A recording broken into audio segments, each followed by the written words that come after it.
जिस धर्म के बल पर ही यह देश स्वतंत्र हुआ है, वह अहिंसा को मानने वाले पुजारियों के प्रति अगर आपके प्रति इतनी घृणा है तो मैं कभी स्वीकार नहीं कर सकता कि आप राम भक्त हैं या राम की उपासना करने वाले हैं।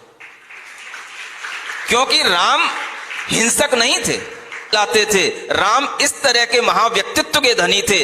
आज उन्हीं राम के नाम पर भीतर से रावण बनकर के ये कृत्य किए जा रहे हैं। और राम राज्य की बात की जाती है, हिंदू राज्य की बात की जा रही है। ये हिंदू क्या भला होती है?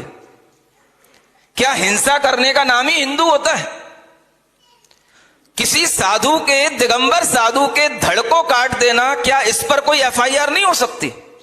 और इधर एक जो साधु, दिगंबर साधु समाज की, देश की धरोहर है, जो श्रमण संस्कृति अनादिकाल से चली आई है, उस श्रमण संस्कृति की हत्या करने का जहां पर भाव किया गया, उसके ऊपर कोई एफआईआर दर्ज नहीं होगी इस संसार में। इसी का नाम लोकतंत्र है। ये बातें सुनो, समझो और आगे बढ़ो। समाज के अंदर चेतावनी आराम से सबके लिए ये दी जानी चाहिए कि इस तरह के कृत्यों में जैन समाज शांत न बैठे।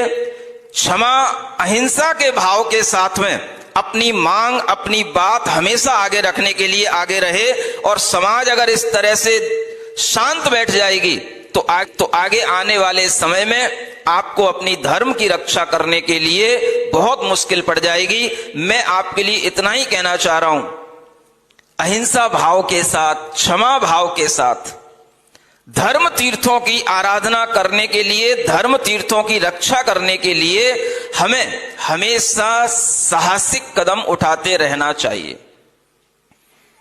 डराने की जरूरत नहीं है, डरने की जरूरत नहीं है। हमें तो मरना ही सिखाया गया है।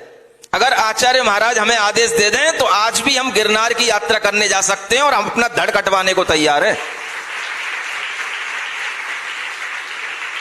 ये बात ध्यान में रखना कि ये जैन साधु कभी मृत्यु से डरते नहीं है, लेकिन आपकी वह हिंसा, आपका वह अत्याचार जब इतिहास में लिखा जाएगा तो इतिहास कभी आपकी प्रशंसा नहीं करेगा, इतिहास कभी आपको माफ नहीं करेगा। मरना जीना ये तो बहुत छोटी मोटी बातें हैं हम लोगों के लिए, और हम तो सिर पर कफन बांध के ही चलते हैं। हमको डराने की जरूरत नहीं है कि अगर यहां पर कोई साधु आएगा तो हम उसका धड़ काट देंगे। बलिदान की चीज होती है, गौरव की चीज होती है। जैसे एक देश का सिपाही देश के लिए मरता है, ऐसे ही धर्म का सिपाही धर्म के लिए मरने को हमेशा तैयार है।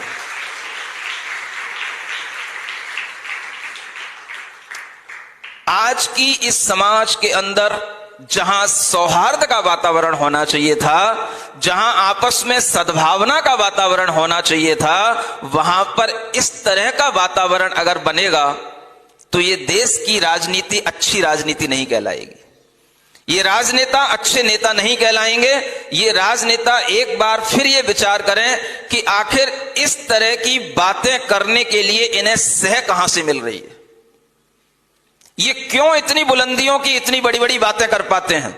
और इस तरह का अगर विचार सामने आ रहा है तो ये विचार कभी भी एक सभ्य समाज के लिए, पढ़े लिखे लोगों के लिए, शालीनता के साथ में भारतीय संस्कृति को साथ में जीने वाले लोगों के लिए ये विचार अच्छे विचार नहीं है कि हम किसी के लिए भी हत्या का आदेश दें, काटने का आदेश दें, मारने का आदेश दें।